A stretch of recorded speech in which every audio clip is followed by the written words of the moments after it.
Hi, everybody. How are you this Hello. evening? Hope you're all well. Trying to keep the stress levels down with what's Oh, going on what in the stress? world. Yeah. Okay.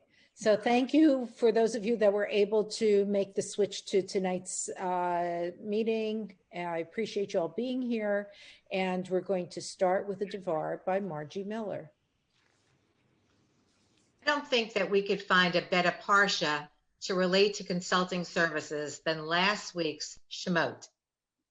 The new Pharaoh not remembering Joseph's efforts reminds me of how we need to encourage our sisterhoods to keep their historical memories while still creating opportunities for new members and ideas.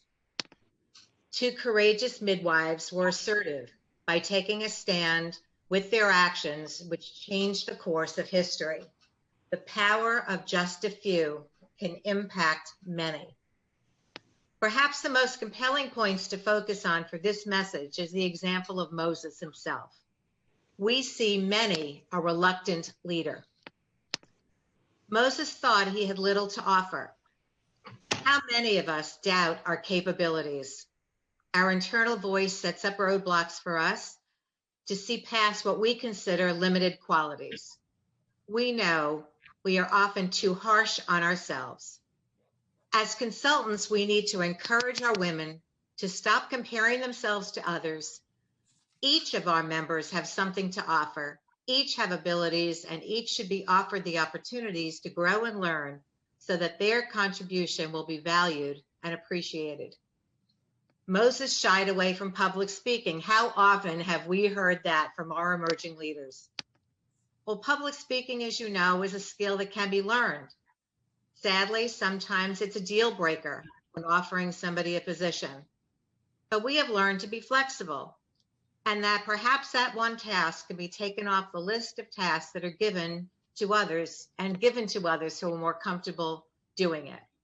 So by either teaching public speaking or alternating or altering a job description, we find ways to resolve that issue. And finally, Moses didn't realize that although he had an impediment, how he should and how he could rely on others to help him succeed. Moses relied on his brother Aaron. Teaching our women to delegate and to work as a team is the only way to ensure that by engaging all women to get involved, the success of the group becomes the success of all of them, not just the success of one. Many of our workshops and mentoring focuses on leadership succession, growing leaders and supporting them. As consultants, we could use these lessons to create a clear pathway of leadership by encouraging our women to follow Moses's example, to have faith in yourself, to come up with viable solutions, and to seek the support of others. Very nice. Beautiful. Beautiful. Wonderful. That's how every leadership workshop should start. Very relevant. Thank you very much, Margie. Okay. We have a few business items to take care of. Just a reminder, when we send out an email to the Google group, the Mentors and Consultants Google group, if you want to reply to somebody, please just find their email address and send to them alone, not to the entire group. Yes. We get some private messages. Just happened with the past president's one. Everybody's congratulating Grace, which is lovely, but you know, it fills up the email. So please keep private messages private and you know, start a new email. Renee. Yes. When you send out something about a meeting, yes. Do you want us to respond, or should we respond only if we don't intend to be there? Because that generates a lot of messages also. Right. And I think I did say in the last one, just let me know if you are not able to attend. And I put my email address in. So that's, yes. Renee, thank you. Coming. Gloria. Yeah, Renee, Hi. When you send out the Google, you sent my email as Gloria Cohen at gmail.com. It's not gmail.com. It's not Giddle36 at Gmail. Sometimes I just don't get it. It's AOL.com. Oh, I'm sorry. I don't know why that's not on there. Coming up Gmail. I Yeah, will check it. Thank you. Okay. it's Giddle36 at AOL.com. Yeah. Okay. Okay. Let me put that here. Yes. I know what it is, but I don't, Okay. it must have been a typo. Okay, Debbie, you wanted to talk about protocol based on, about being professional and whatever else you wanted to say. Well, I don't really want to talk about this, but I'm going to. Okay.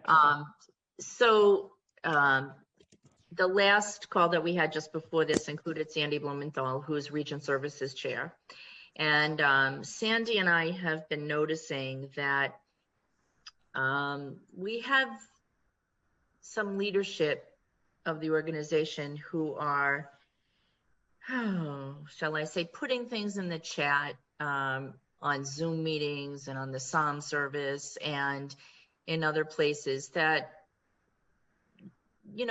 probably should be directed privately to me, to Sandy Blumenthal, to Barbara Ezring related to Torah Fund, and to other people privately. And so, we've had a discussion over the last few weeks about the things that, the wonderful things that Zoom provide. But what we also forget is that Zoom makes you feel like you're sitting right next to somebody in the living room, and you may forget, if someone's on a big Zoom screen, if they're enlarged, that there might be 100 other people who are reading the chat. And so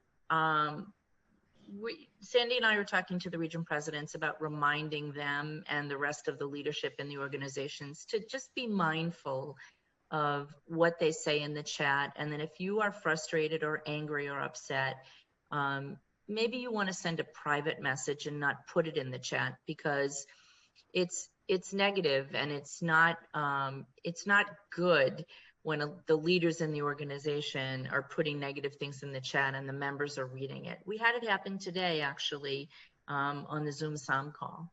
And it was someone who's a leader in a region who wrote something very negative, and 89 people or 79 people read it. Sandy's shaking her head. I know you know what it was, Sandy Birnbaum. So, I just want to remind all of you that in your dealings, as you go out as consultants, when you talk to sisterhood presidents and sisterhood Torah Fund vice presidents, just remind them that there's a vehicle to express your frustration, or if you're upset with something, and that usually we can work it out, we can make it better, we can address it. But don't put it out there publicly, because all that does is just serve to make everyone else angry and upset and frustrated. So as consultants, I just ask you to remember that. And as consultants who go out and talk to the leadership of our organization, I ask you to remember that. Thank you. Susan, then Corinne. Yeah, Debbie, that's really important. And I think that you can remind people, if they do not know, that the chat has a private message function in it. So if you look at the chat where it says to everyone, you can use the pull down menu and just send it to Debbie Kaner Goldich and say, hey, Debbie, here's the deal, or whatever, instead of typing it to everybody. Right. And I think that's really important. I think anybody who doesn't use Zoom a lot probably doesn't know that. But it's really good to be able to communicate just.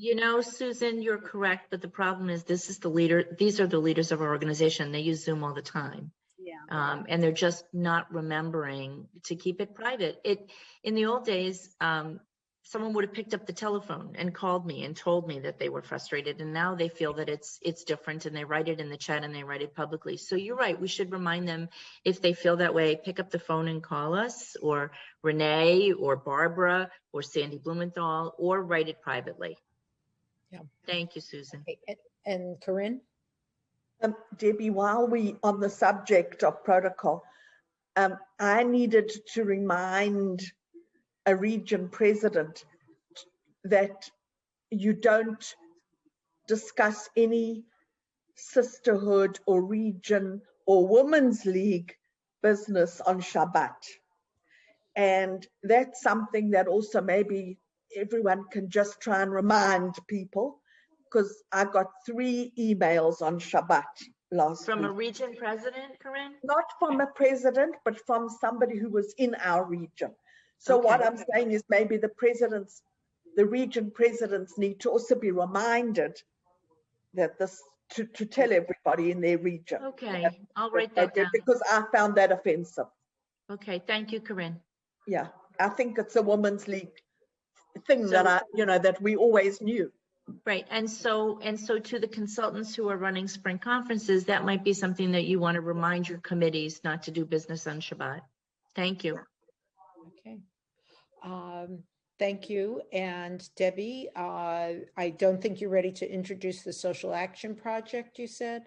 Okay, that was on the list. I do want to say that what I just said at the last, with the consultants who are going out to the spring conferences, is that Women's League is going to have a social action project for the next 3 years. And we had a meeting this afternoon where we're beginning to prepare to roll it out. And you as consultants will be hearing about it very shortly. The 4 groups that we identified that are going to be the first to hear about it are the consultants, the region presidents, the sisterhood presidents. I guess it's 3 groups. And so you'll be hearing about it very shortly in time for conference. Thank you. Okay, and then I know you had a lot you wanted to share tonight. The other was on individual membership and that they can serve on region and international board, but. Right. So we have a very active membership committee. Meryl Balaban, Regina Newman are their co-chairs, and Margie is their support, their mentor. We have 2 individual membership chairs, Gail Goldfarb and Jill Tomar, and they're working really well. We have more individual members than we've ever had. We have over 220 right now. They did have a program for just individual members and region presidents. We didn't have that many get on, but we're working on it. They're going to continue to schedule some programs just for individual members. I just wanted to remind all of you, as you work with sisterhoods and regions that are planning nominating committees, the guidelines of individual members. And so individual members can serve as a region officer, region chair, international officer, international chair. They cannot serve as a sisterhood chair, officer, or member of the board of directors. And that is because if they were, I don't know if someone needs to mute. If they could do that, then they should be joining the sisterhood itself. So I just want to remind you of what the region, what the individual membership members can be can do. We have region officers who are individual members, and we have region members and international members. So they can take an active part in our organization. They just can't be active in a sisterhood. Otherwise, they should join that sisterhood. Right. We did have an issue where we had a woman who wanted to be a member of the board of directors of a sisterhood, and she didn't understand why she couldn't be. She left that sisterhood because she was angry, but yet she wanted, as an individual member, to come back and be a member of the board. It didn't make sense. So does anyone else have any questions about the guidelines for individual members? I want to make sure that all of us are clear on that. That makes sense. I have a question related to individual members, but not necessarily that. I would like to know, as an individual member, what can they see if they log in? They should be able to see everything in the database that every other member can see. Their name is in the database, their email's in the database, they are a full member. A member is a member is a member. They have full rights and responsibilities. So they are eligible to attend any program we have. They're eligible to see anything at all in the database. So like anything about membership or anything at all, just the way another member who belongs to a sisterhood would be able to see something. One thing that I've been concerned about, and I was individual membership chair a while ago. You were before me and Eileen. Yeah, and I just am concerned that if there is a sisterhood out there that thinks that they are going to get like 1 or 2 people to join as individual members, then take advantage of everything else that they may see if they're able to log into the website. Now, just to see the website itself, I don't have an issue. It's when they log in and see all the information that Women's League has spent years developing. And I don't think that is very good. Are you suggesting that a sisterhood wouldn't pay per capita for members because they would have a couple of individual members who would bring them that information? Is that what you're saying? Yes. Well, the only way to make sure that that does not happen, obviously, is to, I don't know. Anybody?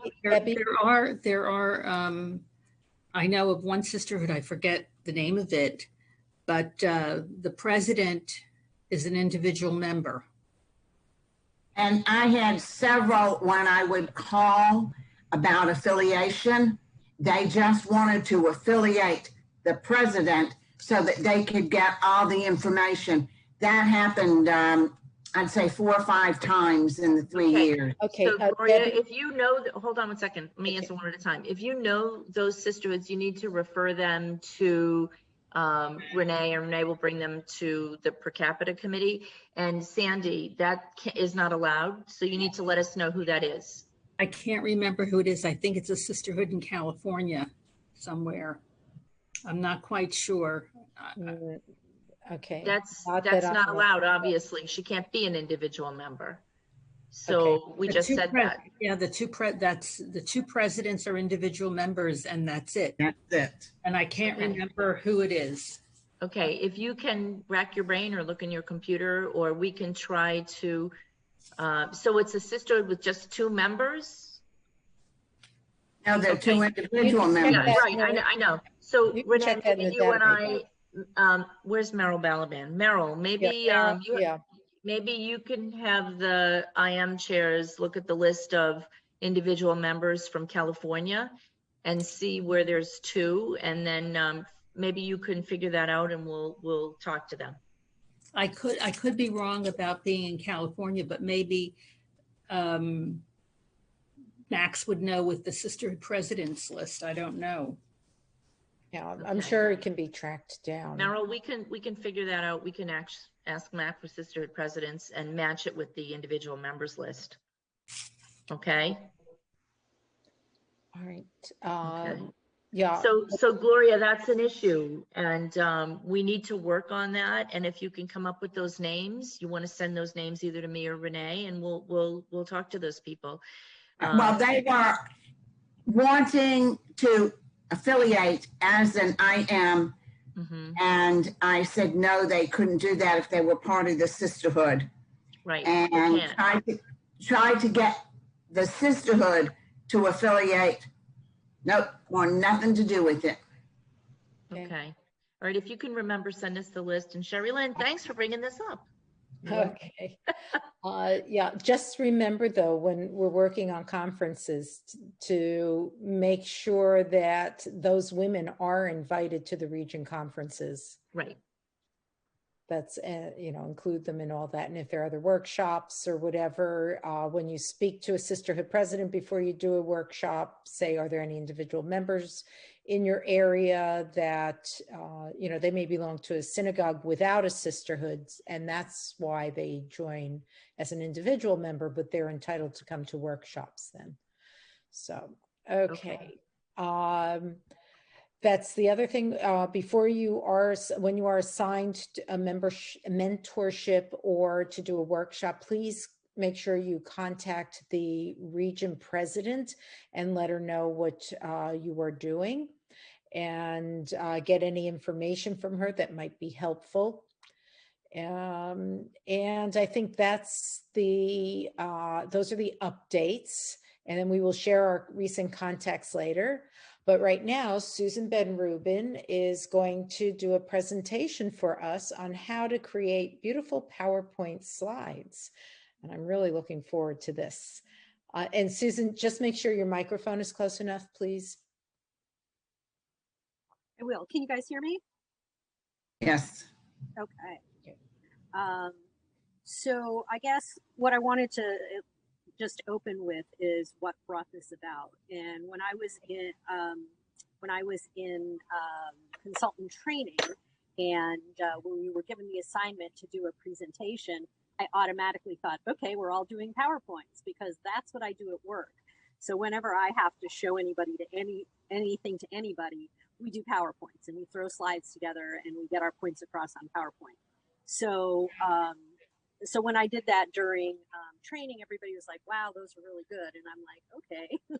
So what I wanted to do was I wanted to first show you the presentation really quickly that I did for the presentation that I did in training. And let's see if I can get to the right screen.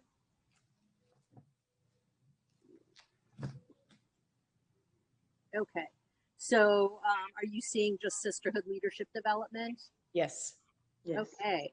Oh, and by the way, one thing about PowerPoint and Zoom is you can turn on subtitles, so it types what you are saying, which is kind of cool. Okay, so basically what I did was I took... Wait, how did you do that? How did you do that? There's a setting inside inside PowerPoint, which I'll show you.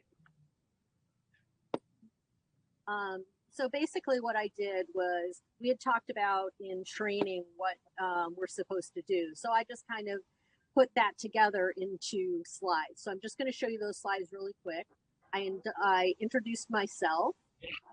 I introduced Debbie Kaner-Goldich and Rabbi Ellen Wollens-Fields. I talked about, what am I going to talk about? We're doing a leadership development workshop. We're going to talk about leadership fundamentals, the board structure of the sisterhoods, and goal setting. So then I went into leadership fundamentals. A lot of the text I took from our sisterhood training documents that are available to everybody. So we talked about leadership fundamentals. And then I did an individual exercise like we would do at a normal in-person conference and say, hey, let's take 10 minutes, think about your own leadership style, etc. And then coming back, then we talked about sisterhood board structures. And we talked about traditional board structures. And then by suggestion of Debbie, we were going to go into what are the other board makeups. We were going to have an open discussion and say, you know, what experiences have you had with other organizations and what are those different board makeups? And then that would be an open discussion. And then we talked about non-traditional sisterhood board structures. And again, this is mostly just from what we have on the sisterhood website. And then we had a breakout. We were going to break out into 3 groups, talk about board structures, and then come and report back about what would work for your sisterhood. And then we talked about SMART goals. And then I had a couple of slides talking about SMART goals. And then we had a breakout to work together to develop our SMART goals for the board this coming year. So what I wanted to do then was show you how I constructed that PowerPoint. Let's see. So I have a presentation called PowerPoint Tips and Tricks.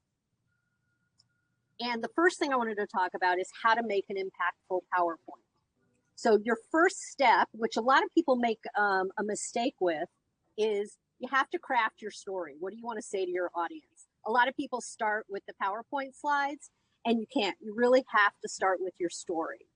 So what is it that you want to say to your audience? Maybe make an outline and say, hey, I want to talk about leadership. I want to talk about sisterhood board structure. And then I want to talk about SMART goals. First, I want to do an intro of me. Then I want to intro Women's League, etc. Once you write that all out, find text and pictures to illustrate your story. So you're going to go to the Sisterhood website, the Women's League website, and pull any information you have there or any of your resources and say, this is the part that I want to talk about with leadership. And then you want to find pictures to illustrate your story as well. And then you're gonna, after you're done putting everything together, your text, your pictures, and your outline, only then will you construct your PowerPoint to communicate your story. So how do you craft your story? The first thing is you've got to know your audience. So if you're talking to a sisterhood, it's going to be different than if you're talking to a region board or if you're talking to a region conference. So first know your audience, who you're talking to. What's the point you want to make? What's the question you want to answer? You have to have that. And then how do you want to convey your message? And then write an outline of your story. Okay. So here's an example from my consultants training, Craft Your Story. So my assignment was, a sisterhood cannot fill its board, including the president. How would you help them develop leadership? So what I did was I said, my audience is a sisterhood who's requested assistance from consultant services. What do I want to talk about? I want to talk about leadership, board structure, and SMART goals. Okay. The structure of the session is going to be the presentation of each subject from a Women's League perspective. We're going to have open discussion and breakout group sessions, and we're going to have a brainstorming session. Okay. So the text is coming from the WLCJ website, my consultant materials, and some of my own authorship. And the images, Women in Leadership and Board Meetings, are coming from either Google Images, Adobe Stock Photos, wherever you've got a place that you can go to for images. I like using clip art and other types of art rather than pictures of actual people. But sometimes I use that too, depending if it fits. Okay, so like for instance, I went into Google and I said women board meetings, and I got a bunch of things that I could use. And then I put women board meeting clip art, and then I got the clip art parts of it because, you know, it's a difference between using real people and using clip art. And then I went in women leadership, and I got tons of clip art. Okay. Again, from Design Your PowerPoint, an example from consultants training, use your outline, decide how you want to lay out the presentation, look for templates to spark ideas, and we're going to talk about templates in a minute, and design your slides to capture your story and facilitate your discussions. Okay, so how do we design our PowerPoint? Okay, use the tools in PowerPoint to help you. So when you open up a new PowerPoint, you should have a whole bunch of templates that you can use to start your PowerPoint. Okay, and I would suggest looking for, not just looking at the cover picture, because the second slide is going to be important in how you want to frame it. So say I like this orange burst, go ahead and click on it, and then it's going to show you what the title page looks like and the second slide looks like. So obviously what this has, it says title lorem ipsum. So it's just got nonsense words in here. So that'll be what you're going to be replacing. But this shows you that this is a timeline kind of an idea rather than just little dot points. So you're going to say, okay, I'm using a timeline to say, you know, 1 step, 2 steps, 3 steps. Okay. So then let's talk about what makes a good slide. Keep it simple. Okay. We want to use less text. We want to use pictures in addition or instead of text, and use one main idea per slide with a clear headline. Okay. You don't want people not paying attention to what you're saying. What if they're staring at the slide trying to read a whole bunch of text? Okay.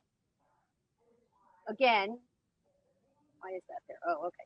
So use the tools in PowerPoint to assist. Again, this is design ideas. This is like the coolest thing. So I started with craft your story, and I typed it out like this. And then I hit design ideas, and that's where it came up with those 4 bars that were on my slide. Okay. I didn't dream that up myself. it came out with those 4 bars. There's also ways it'll do it lots of different ways. It'll do it with little circles. It'll do it with a black background. So you can use those to figure out what you want to do. So what I did, this is going backwards. Okay, so what I did was it popped up this craft your story, but I didn't like the color it was. So what I did was I went into the drawing and I changed my colors because I wanted it to look more like the orange from the cover slide. Okay. And again, I'm going to share these decks with you so that you can go in and see, oh yeah, how did we change the design? That's how you do it. Okay. And that's what came out. I changed my color because I wanted it to be that deep orange instead of that kind of gross Pepto-Bismol color. Okay. Design ideas. This is also really cool. So I knew I wanted to put a couple of things on my slide. I wanted to take one picture of the Google images and another picture of the Google images. And then I had Google images at the top because that's what all of my slides looked like. And it gave me this design idea. Hey, why don't we put Google images on the bottom in a big bar? I'm like, hey, that's cool. So that's what I did. Okay. And then this sisterhood board structure breakout, I had this written the way I wanted it. I had the picture that I wanted to use. And then the design idea came in and said, hey, why don't we make this picture really big and put this over here? And I really like that. So that's what I used. Okay. I'm a big fan of using the design ideas. I'm also a big fan of reusing templates that you've already designed and adapting them to what you need. So this is how it came out. Okay. So this was my leadership development slide. So again, feel free to use anything that I've shown you, any slides that I've used. I have a Torah Fund PowerPoint presentation as well, which goes through the whole campaign and talks about the annual campaign, Creating New Spaces in the Torah Fund Legacy Society. And it's a really good breakdown of everything there is in the campaign. And I'll send that to you guys too. And again, I just decided how I wanted to present it, what I wanted to present, and then found pictures that I wanted to use and put them in there. And it's easy once you get the hang of it because you're doing the same thing over and over. But again, I've been doing this for years and years and years in my job. So it comes very easily to me. But if you can take any of these tips and tricks and make your presentations better, I'm really happy. So does anybody have any questions about what I did or anything in general about PowerPoint? Yes, Renee. Okay. Should we stop share so I can see lots of faces? Yes. Let me stop sharing. Okay. All right. I have some questions, but I'll go around the board first. Margie. Quick question. I just did a PowerPoint recently. I had never done one in my life, but I used my Microsoft PowerPoint and I changed my graphics and whatever. I did it on fundraising. I think I sent it to Renee. But for years, I did 1 million flyers and 1 million PR pieces, but I used Print Shop and I used other things. Did you do all these in Microsoft PowerPoint? I did. Okay. This is so all we can PowerPoint. just use that. We don't need another system. Thank you. Not at all. Yeah. Okay. Meryl, you're next in my screen.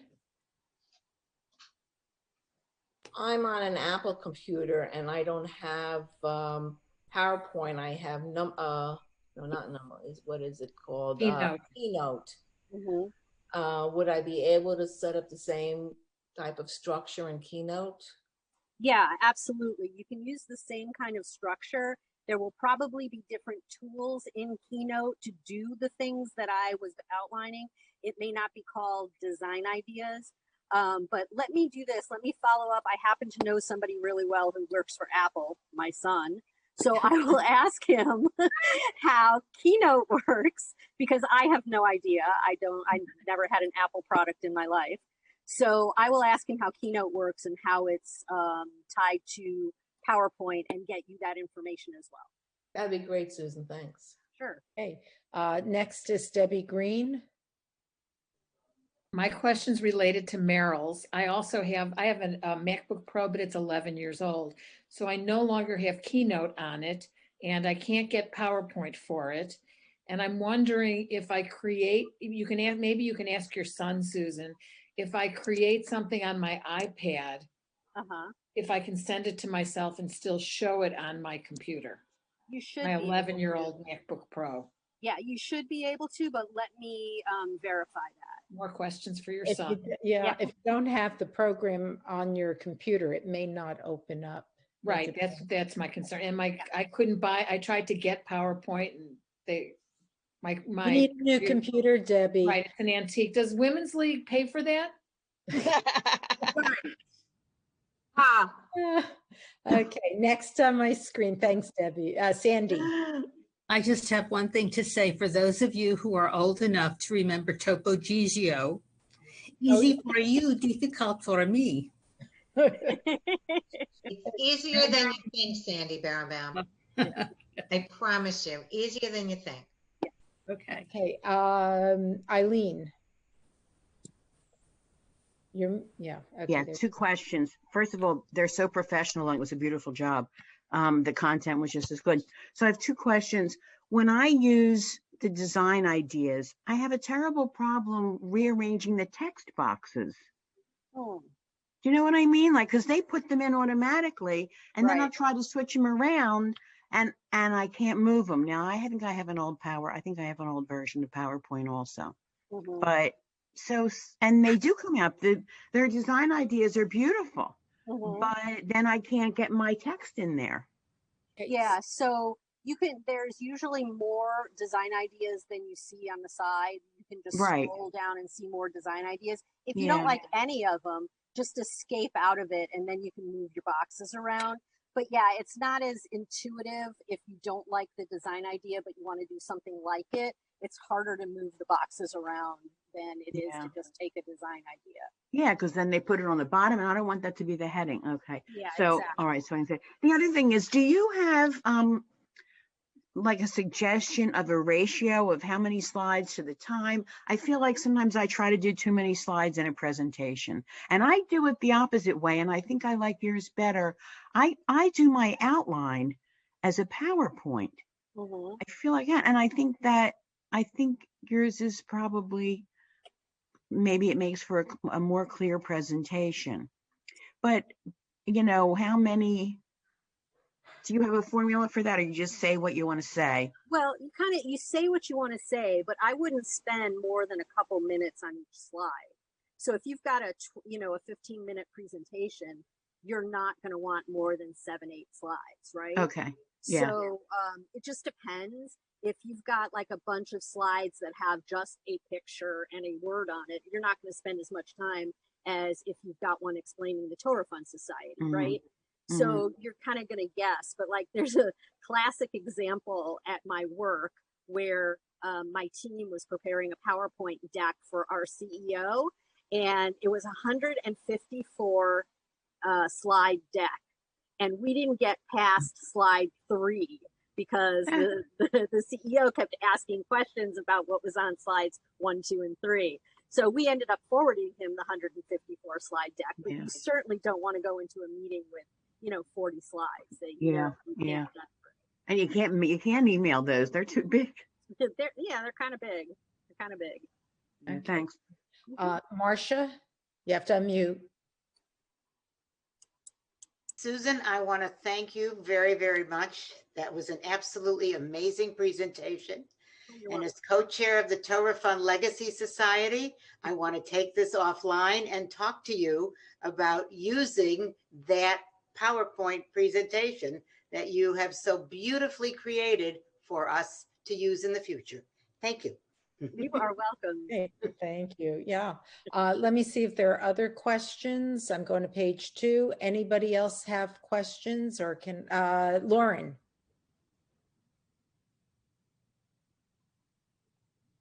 You're still muted, Lauren. I know you hit the unmute, but it didn't unmute. Still muted.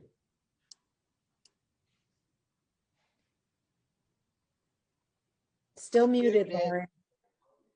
There you go. You got it. Okay. Oh, okay. Start over? Yes, please. Start over. I'm sorry.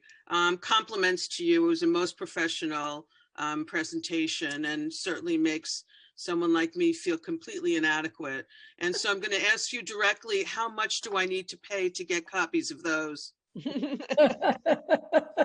I'm very reasonable. No, I'm sending them all out to the entire list, so everybody gets it. Oh, that's fantastic. I'm anxious to try, and I also am kind of complexed with the Apple versus non-Apple stuff. So I'll be interested to see what we can do with that. Thank you very much. Welcome. Thank you. And Susan, if you could just create one slide in front of us, so we can see the process, so that Eileen can see what happens, you know, if she has to escape out of design ideas or whatever. And I know some of you are Apple, but I'm Apple, but I also have PowerPoint. Meryl, you have a question? Yes. Setting that up. I had only done one PowerPoint years ago when I was Torah Fund Vice President. I taught myself about Torah Fund and about PowerPoint at the same time. So I had made a PowerPoint presentation that I showed to sisterhoods. And at that time, I was fascinated with the fade in, fade out, you know, little things coming through. You didn't do any of that. It was very professional. Is it that they don't do that anymore? No, you can do fade in, fade out, but I think that it kind of looks a little dated. Okay, I'm asking, you know, because I haven't done it since then. Yeah, and I have one where, you know, things will appear when I did a presentation on telling my new boss about me. And so like I said, you know, this is me, and up popped a picture of me. And then I said, I have 3 kids. And then I hit a button and another picture popped up of my 3 kids. And then I popped up a picture of my 2 cats. But you can do that kind of stuff, but it's certainly more advanced, and it's not, I mean, in business, you don't really do that kind of stuff. Yeah, okay, that's what I thought looking at yours. Okay. Okay, so Susan, you start with a template. You don't start with blank slides.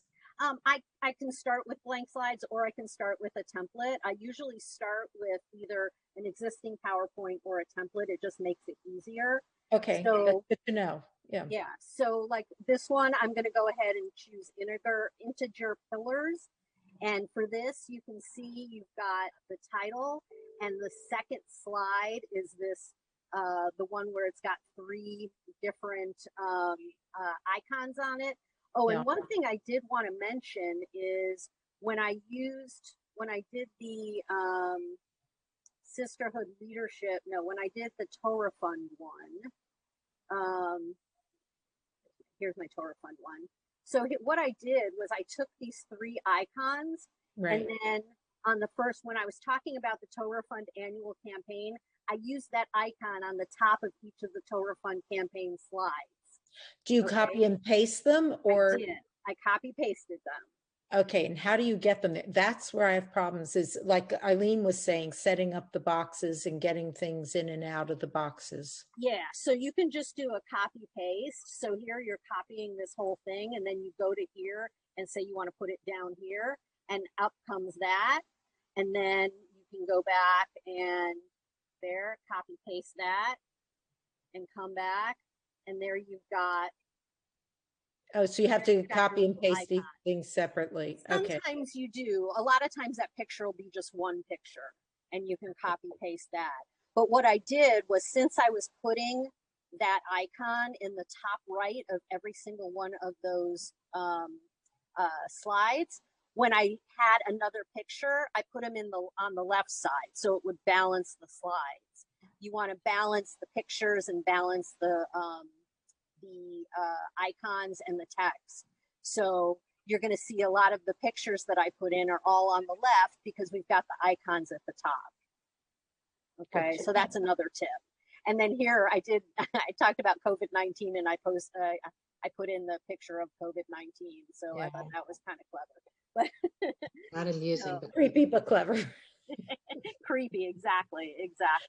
Ugh. So what you would do is say you're using this, then you can go in and you can put in a new slide and it'll come up with the same base, but it won't show this same text. And then you've got, then you say you're going to put in sisterhood presentation, and then you're going to say, one, I'm going to do leadership. I'm going to do board structure. I'm going to do SMART goals. And then I'm going to do a demonstration of priority. Okay. And so all you have to do, type your stuff in, and then you go up here and hit design ideas, and it's going to come up and say, hey, what do you want to do? Do you want it to look like this? Do you want it to look like this? So all you're doing is typing in your text and saying, oh yeah, I kind of like that. Maybe I'll do that. And then it'll say, you know, hey, maybe you want to do that. Look, I want to do a big check mark. And if you don't like any of them, you don't have to. You can just escape or turn off design ideas. And well, obviously you not. Yeah, you have to go back and say none. But yeah, so you can get rid of the design ideas and say, yeah, I don't want to do that. Or you can just delete the slide. Or you can just delete the slide. Yeah. And again, if you want to do, you can do a duplicate slide and say, hey, I want to use this for in the middle of my presentation too. I want to talk about 3 other things. So I'm going to put this in the middle of my presentation. And I just duplicated that slide with 1 click. Yeah. Okay. What click did you do that? What click? So right click, duplicate slide. I have a question. Is PowerPoint the same on Apple as it is on PC? If you can get PowerPoint on Apple, it should be the same. Yes. No, I don't have Apple. I have a PC. Yeah. That's what I'm asking. Yeah. Well, I have a PC. So she's on a PC. Yeah, I've got a PC. So what I'm showing is all on a PC. So but can I ask again? I'm not sure if you can see me. Yeah, go ahead. Yeah, when you did the design idea, I know how to escape it. But what would happen was I would choose one. And so let's say we're looking at this one. It would have sisterhood presentation underneath, and then it would rearrange them. So that's what I was having, see how that is. Yeah. So like if you wanted to like move it to the bottom, you can do that. Yeah. If you wanted to say, hey, I don't like it like that, I want it out like this, you can do that. Yeah. One of the things is you've got to make sure you're clicking on the right side of the box, the correct part of the box. So if you want to resize, you have to hit one of these little handles. Yeah, yeah, or turn it or stuff. Yeah, do that. You can turn it, or you can. And do that. You know what? I think because I do my slides first, I think I don't. I think I need to do my outline first. I think that's the best. Thank you. Or put your email in the chat and don't have to worry about anything. Oh yeah, sure. Yeah, I mean, I do work full time, but I have no problem helping you guys with slides. Okay. All right, Debbie. I just checked my computer and it says Microsoft PowerPoint 2003. Do I need to upgrade that, you think? PowerPoint 2003 should have most of the stuff. It's probably been upgraded a couple of times. But it should still have the basics. Okay, I think I will be updating my Word. I've just been trying to back up my computer and I have to get rid of like hundreds of thousands of emails on another email before I do that. So I plan on doing that, but I can use 2003. Thanks. Yeah. Okay. So Susan, thank you very much. We appreciate you sharing, and we know who to go to when we run into problems. And she's on West Coast time, just so you're aware. Don't call her at 5:30 in the morning. That's right. But you can Okay, so I appreciate that, and we always like to learn a little something each month. And this is recorded, so you'll be able to go back and watch it. And Susan will send me this. You can just post them to the Google group and share with everybody. All right. Thank you. Just time to share what our recent contacts have been. Anybody want to share something? I know Rachel, you had something to share. Is Rachel still there? I know there you are. You're on my other screen. I'm here. Okay, go ahead. Okay, thank you, Renee. On December 27th, Renee and I presented a workshop to Southern Region. It was in response to a request from the president of Southern Region, Jen Wood. It was a 90-minute Zoom workshop with 10 sisterhood presidents and the Region Torah Fund vice presidents attending in addition to us and the region president. The primary reason was some of the sisterhood presidents wanted to get more information about Women's League and their sisterhood's relationship with their region.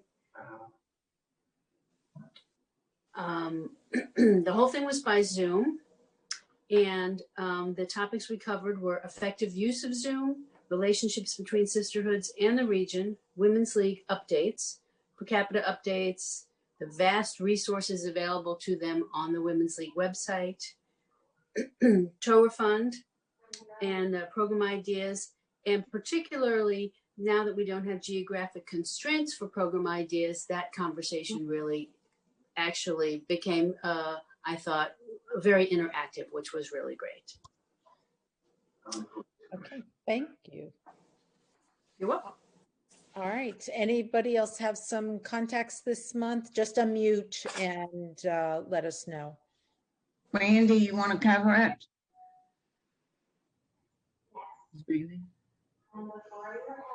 You're muted, Randy, though.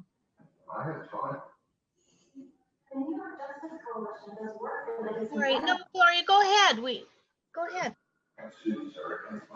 Okay, well, Randy and I spoke to Denise on the BQI conference, find out a little bit about what they had planned, and we will be doing the board orientation and the sisterhood president's orientation, and we found out some information who the new people on the board will be, and she will get to us about give us the names of the new presidents as soon as she knows who they are. And we talked about time length and probably 90 minutes training each night. And she gave us some ideas about items to address to the president and items to address to the new board. Unless you want me to go into details. No, that's fine. We just do briefs so we have an idea of who's being okay. Anybody else do any other workshops or be in contact? I know Debbie Green and I have been talking to sisterhoods referred by the per capita team. So we've been in touch with a few of those.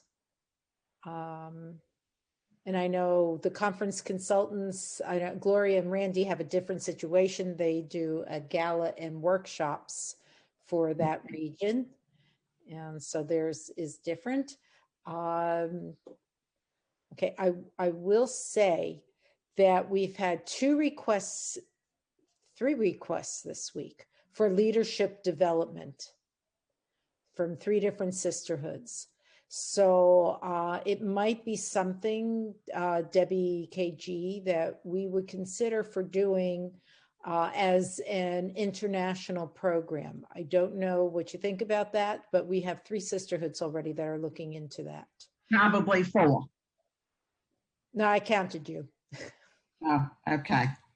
Yeah, 2 were the results of that workshop that Rachel and I did with the Southern Region presidents. So can I just add to that, please, if I yes, can have please. a minute, Rand? Yes. Is it okay, Yes. Renee? Okay. So, so the other day, membership did a program for the membership chairs and the financial people in the sisterhoods doing paying per capita. And one of the subjects that came up that they wanted to talk about was synagogue sisterhood relations, especially related to finances at this time. So that Margie and I were talking afterwards about possibly doing a program for anybody and everybody related to synagogue sisterhood relations. And now hearing you say that about leadership development, it seems to me that as an organization, we need to run these programs for anybody and everybody and not just specific sisterhoods, because those are two very big topics right now. And we've been running in the last 5-6 months, we've just been running these big programs where hundreds of people register and hundreds get on, and another 100 look at the recording later on the website. And that maybe we should be offering some of these major topics in major workshops, and anybody and everybody can get on, like synagogue sisterhood relations and leadership development. And those are the kinds of topics that we usually say for convention, or for spring conference, or for an opportunity when we go into the sisterhoods and do a training or a consultation. And that maybe that's not reaching enough people. We need to reach out and do it in major Zoom workshops. Debbie, we always had distance workshops on those really hot topics. So now we have Zoom, which is better. Absolutely. We can run the gamut of every one of those topics. Yeah, you're right, Margie. So in place of distant workshops, we do these major Zoom workshops, and it is much better because people aren't just listening and they're not getting bored with 45 minutes of someone talking, and we can use wonderful PowerPoints that Susan just taught us how to do. So I think that we need to really reconfigure what we're offering and and think about this. Yeah, I think so. If we create teams that can present these, it doesn't stop us, I don't think, from doing with the sisterhoods, the workshops, because if they want personalized workshops on these topics or any others, correct, let's do it. Because then we can individualize it to their sisterhood. Right. But I think that, there is a need in a lot of places for these topics. So, let's see what we can put into the calendar. Like it's January, are we doing nominating? Because now nominating committees they're all done. Finished. They're almost every one of them. Not for the sisterhoods, but for the region. Right. I'm talking sisterhoods. Right. They're setting in gear. It's January. So if they're having a changeover for the spring, this is the time. So do we want to put that in now, or? Well, you're not going to wait till March or April. No, but do we have time is the question. Yeah, I think, Renee, what we should do is maybe go back and look at the schedule we had for distance workshops and, kind of use that as the guide. And we always had 2 consultants working together on any of those topics, and maybe go back and just do them as Zooms. Yeah. Yeah. But I think, if they're asking us for leadership development, or if they're asking us for synagogue sisterhood relations based on finances that they're not getting their money from the synagogues to pay the per capita, we probably need to be listening to what they want first. But I understand what you're saying about nominating committee. They are meeting now. So let's look at the schedule and see, and maybe even have more than 2 consultants so that you're hearing more voices and we get more people included. Right. So, we can just everybody that's on this call. So I would like to ask if you feel your strength is in a certain topic, would you please email me privately, rravich@wlcj.org, and let me know which of these topics you might want to, might be able to help with, or any other that you might propose. But I don't want to take names tonight. That's going to take too long. So please email me where you feel your strengths are and where you would like to help out. And we'll start setting up groups and look at the calendar. We do have conferences in April and May, so those months are pretty much out, but anytime around that. So thank you for that discussion. All right. Any other business to attend to? Anybody have anything they want to share? Renee? Mimi. Okay, Mimi's hand is up, and then Hetty. Mimi, go ahead. Thank you. I've been working a little bit more closely with the Sisterhood Emmanuel sisterhood in Oklahoma City. I have had the opportunity to speak with them a couple of times. I was also very pleased to hear that in December, both of the presidents did attend a region Zoom meeting, and they felt very welcomed. And I thought that was very lovely to know that from them. It seems that an awful lot is being thrown on these presidents. In speaking with them, they're talking about the fact that the synagogue wants them to make 1,000 humantashim for Shalach Manot. The congregation wants a new project there to bake challahs. They did 600 latkes for Hanukkah. It seems like they're constantly doing stuff that the congregation wants them to do, and they're not able, and they don't have the, because they're obviously part of the synagogue, and I guess they've always come to the sisterhood for these things, and they're not able to do any kind of programs. They're not running any kind of programs on Zoom. I don't even know how to talk to them about it, because they would have to go against their synagogue leadership. This is their obligation. I think this is how they've always operated. And these gals being brand new as presidents, they just keep on going with the flow. Any not doing anything for the sisterhood. Any suggestions for Mimi to bring back? Anybody have any thoughts? Sounds like synagogue sisterhood relations. Yeah, that's it. A good question. What do the women want to do? See, that's the whole thing. It seems like there's leadership, and then there's some people that have joined the sisterhood, but we haven't really had a chance to discuss that, because they're just telling me what the big problems are, and it's their responsibility. But it's they should be finding out, what the women want. Why did they join? Did they join to be in the kitchen for the synagogue, or did they join for another reason? I just go out to the board or go out to the membership and say, I've been approached to do this. I need a vote. All right. I can certainly suggest it. Yeah. That's the way I've been doing it, because and aren't we supposed to be finding out what the women want and what is their reason for joining? Yeah. Okay, right. Thank you, Gloria. Debbie Green. But this sisterhood, these are two young, new women who had not been involved before. And their predecessor, I think, was a woman in her 80s who had been president for many years. And they agreed to take over together. And which makes it very difficult, especially because they're young. And, they may need to just put their foot down and say, we'll do one or two of these things. We won't do all of them. And then, the next year, maybe they can cut back some more. But it's hard when you're brand new and you come in and they're probably overwhelmed with all the things that are expected of them.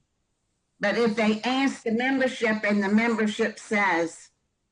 Right, but it's still easier said than done when you're brand new and you've just come in. So they may need a little time. I agree. Okay, Gloria Cohn. Yeah, it seems to me, Mimi, that these women came in, you said they're young women, and possibly the membership or the previous leadership was an older group of people, and they were doing the same thing as Rote. Change is open right now, and it's very difficult to make change. I don't think asking the women so much. I think it's sitting down and putting out a plan of what the sisterhood chooses to do and speaking with the hierarchy of the synagogue. Just because we did it so many years in a row like this, well, we're not going to do it that way anymore. So let's choose our priorities. Let's go forward with the projects that we can go forward with, and let's reorganize and see what the sisterhood is going to be doing. Right. Thank you, Gloria. Thank you. Okay. Anybody else have something to share about their contacts? Mimi, you feel you have enough to? Oh, Eileen had her hand up. Oh, okay. Eileen, I'm going back and forth between the screens. Yeah, I'm just curious. How are they doing all of this during COVID? They're in the kitchen? How are they? They're permitted to have one or two or three people in the kitchen separated, and that's how they do whatever they have to do. And they also do have kitchen help. So there is somebody. I'd use that as an excuse. They're socially distanced, and I guess if the kitchen is large enough, you have workstations and have an individual in each workstation.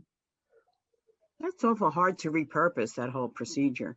I think 1,000 Hamantage. That is the problem.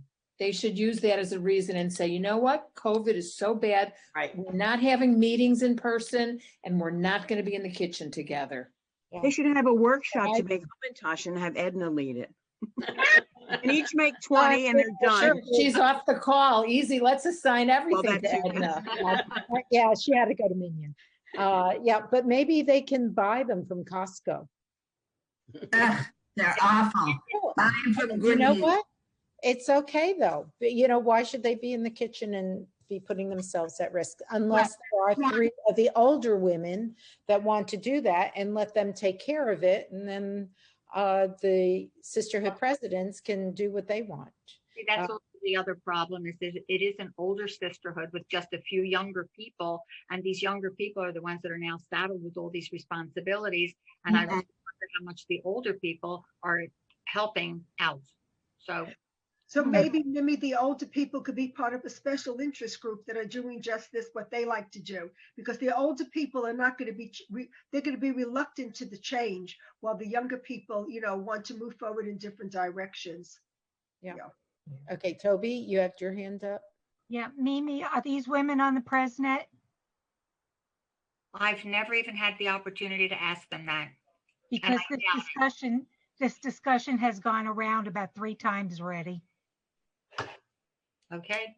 Make sure either you or they send me their name, the synagogue, the city, the state. I can send you the contact information, Toby. Make sure I get the city, the state, the synagogue. But they have in. I'll send it to you. So you can make the intro and bring them in. Can you do that? Okay. Sandy Berenbaum? Yeah, I had a follow-up call with my sisterhood president in West Hartford, and they are having a program. Well, they had a program with the Dr. Siros. I'm just looking at my notes, and they shared the program with the men's club. And I suggested, it was on mindfulness, and I suggested that they send the information to Grace Schessler. They're also going to have participate in the Worldwide Wrap. And I told them about Rabbi Ellen, that she loves to speak about tefillin and how to wrap tefillin. So I suggested that she get in touch with the rabbi. I don't know if she did. And she's going to be sending out a survey to her members. And I suggested that in the survey, she include a question to find out if they're getting Women's League emails. Okay. Thank you. Did you send us that information? I emailed it to you. Okay. I emailed it to you. It didn't sound familiar, but it doesn't mean I didn't get it. I read them. You want me to resend it? Yeah, please. Okay, I'll do that right now. Thank you. All right, Margie? I attended a few weeks back with Gina Razanpour and Roberta from PSW, the El Paso's 100th birthday sisterhood celebration.